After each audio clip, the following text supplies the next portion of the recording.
Good morning.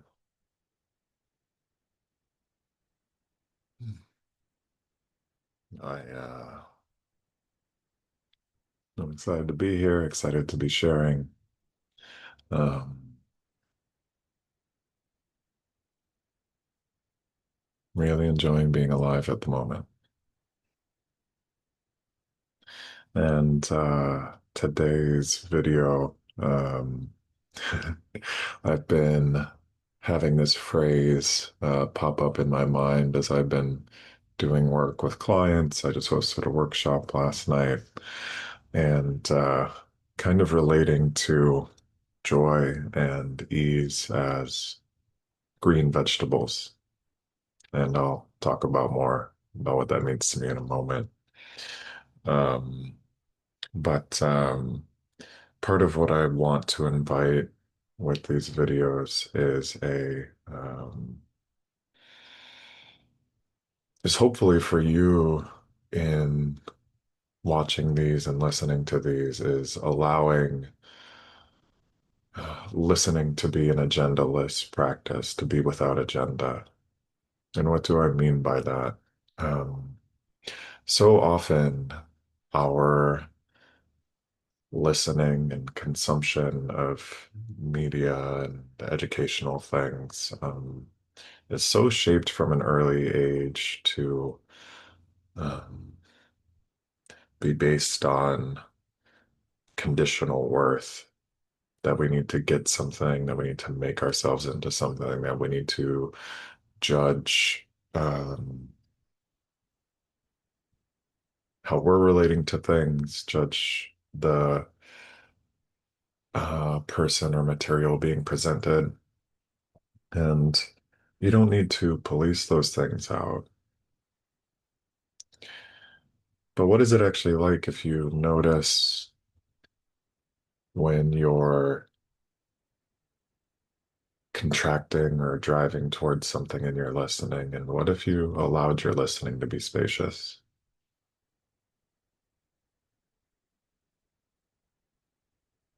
Like a big part of my practice here is allowing my body to speak the way it wants to speak. And that's why my voice has this particular quality. I feel like I'm speaking from my belly. It feels softer, my vocal cords. It feels nice to speak like this. It feels actually pleasant. And often we're so used to contorting our nervous systems, both in how we speak and how we listen, in such a way that we don't actually know how to sink into the everyday, mundane joy and ease um, that's available. And that's what I'm going to try to highlight here in how in what I share. So, joy is a green vegetable. Um, you know, one thing that we do with nearly all feelings, but the one I want to especially highlight here is joy, is that we objectify them. Most of the time, we might glimpse a feeling of joy or have a feeling of joy, but then we immediately add interpretation to it or try to capture it.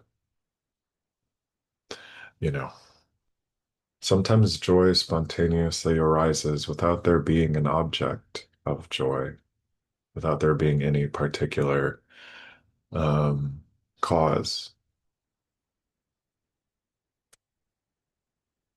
I was with a friend the other day and we were outside in nature and yeah, a sense of spontaneous joy arose and it wasn't caused by anything in particular. And she asked like, what's going on? And it's like, I am in nature. I'm amongst trees, but I'm also sitting here and just kind of like enjoying being connected to my senses. And the thing that I'm most prominently looking at is just this random green chair, but it's not about the green chair. It's not about anything in particular at all. It's just that joy is here, and I'm allowing myself to enjoy it. And that's a big piece that objectifying joy gets in the way of. Because as soon as it becomes an object to preserve, we don't actually allow ourselves to take it in and to enjoy it and to allow our nervous systems to settle into it, to cultivate it, to let it reverberate through our systems.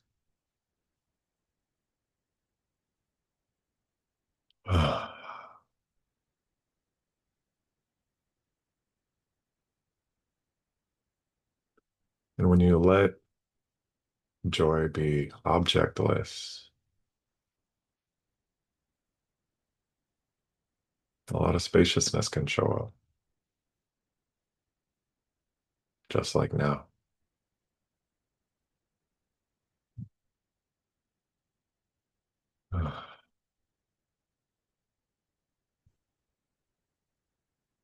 But what gets in the way of us enjoying that is sometimes that we need to objectify it and preserve it and tell other people about it and put a story to it. And having stories and taking pictures of things, whether they're pictures in our head or literal pictures that we share with our friends, those things aren't bad.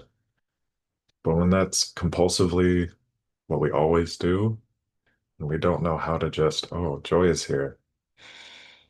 Let me settle into that. Let me enjoy that with you.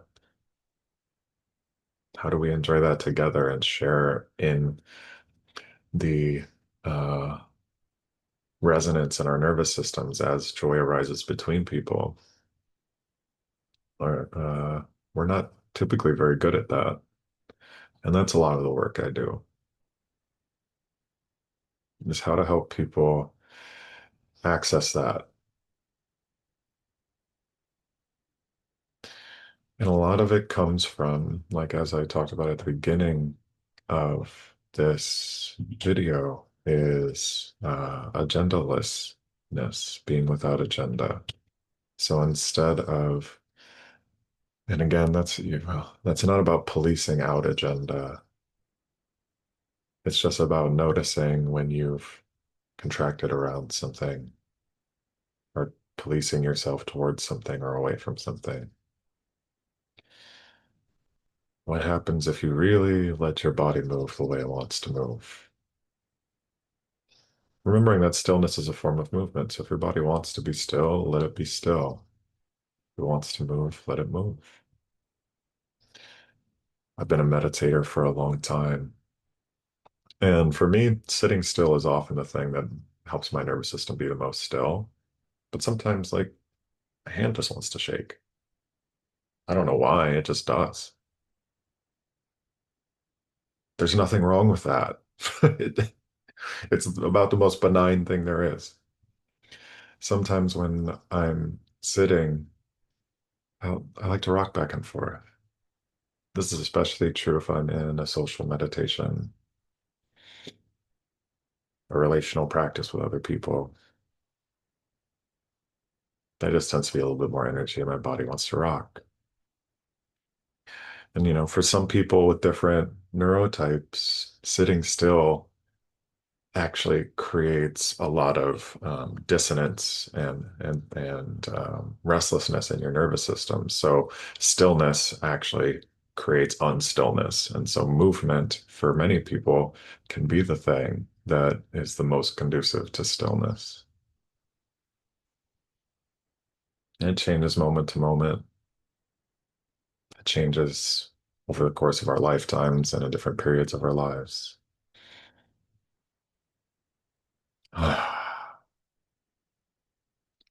So moving the way your body wants to move and listening the way your body wants to listen. Like I said at the beginning, what happens if you just allow listening to happen the way it wants to?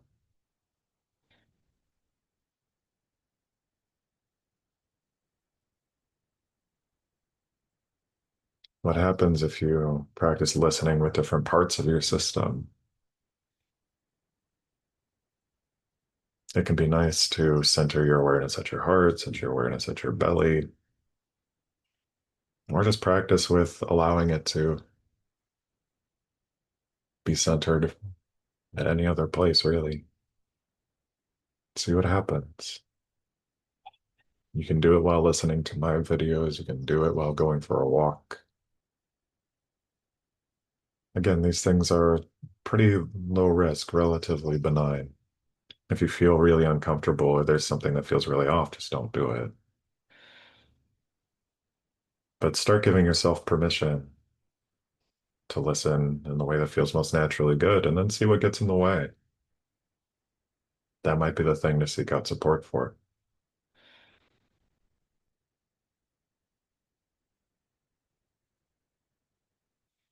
That's sort of how my experience with meditation and contemplative practices went. I would find that, I could practice, and over time, a lot of the everyday anxieties and worries would start to dissipate. And then the things that were really sticky or difficult, those were the things I sought support for, whether they were from teachers, friends, uh, therapists, whatever. And, you know, going forth from that, listening the way your body wants to listen. What about speaking the way your body wants to speak?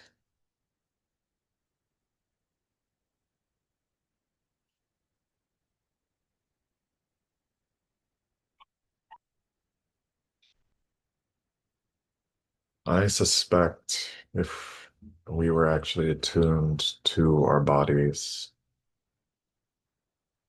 to the shared nervous system between us and other people, we would probably all speak a lot slower. I could be wrong. That might be pretty influenced by my own bias, given that I have a chronic illness that makes the whole world seem a little too fast. But having supported a lot of people and seeing what seems to cause nervous system and emotional pain versus what seems to cause alignment and opportunities for spontaneous joy tends to be slower.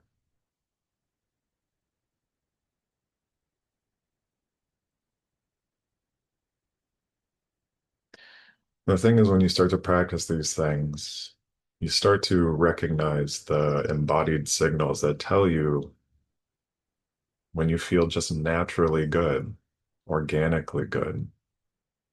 When you let go of agenda, then the goodness that arises is organic because you didn't try to make it happen. It just arose from honoring your system, honoring the ecosystem around you, the human one, the human relational ecosystem, and our natural ecosystem. And when you start to have more glimpses and connections with just that organic well-being, then it's easier to get that more regularly in your everyday life. And that's why I talk about it as a green vegetable, because it's actually a necessary nutrient to be able to show up in relationships in a healthy way.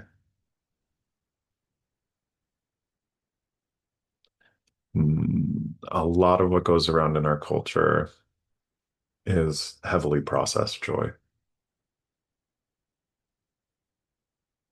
We think we need to consume something to feel joy. We have to, watch our favorite content, go have the meal at our favorite restaurant, go see the concert or have the travel or whatever.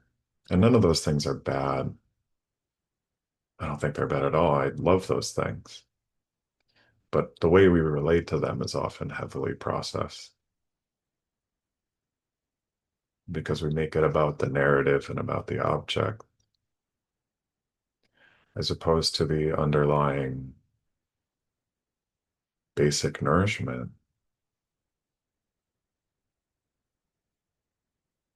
And so we can go and be fulfilled for a short time, but then we're hungry again as soon as that thing's over. And we try to replicate it or grasp to it as opposed to growing and maturing and transforming when we experience that organic, causeless joy that begins to make joy more abundant.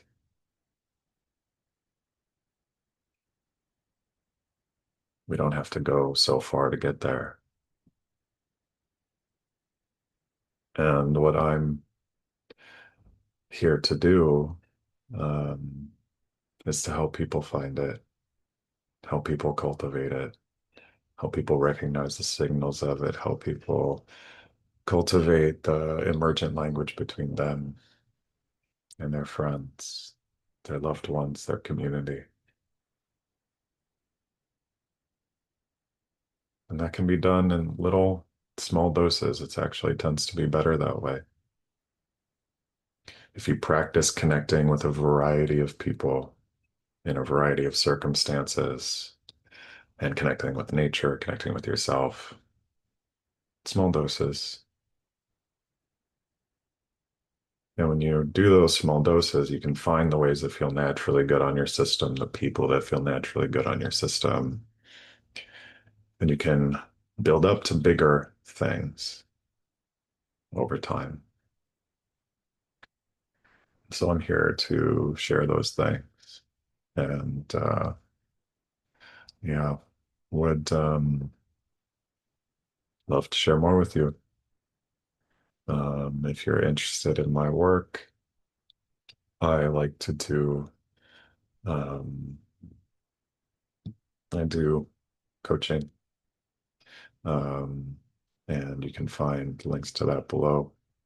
I also offer some workshops. Right now, there's just one scheduled for here in Portland, coming up uh, this coming Sunday, and you can find the link for that below. Um, this coming Sunday, July 13th. Um, and yeah, yeah. I don't know if there's much more to say, but there is a draw here to just actually sink into actually enjoying the pleasantness of being alive.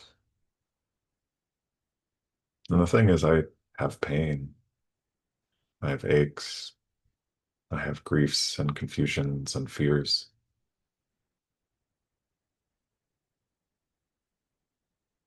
They're here right now, too.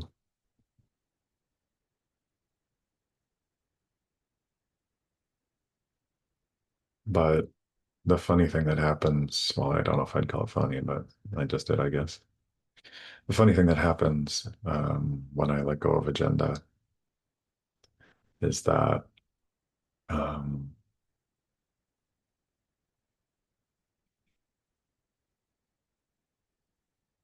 uh, all those things can be here, even when even when some of that pain and confusion is overwhelming, and that joy will still show up because those things don't contradict each other. And my love for this existence, for this life, um, it's more abundant and accessible than ever.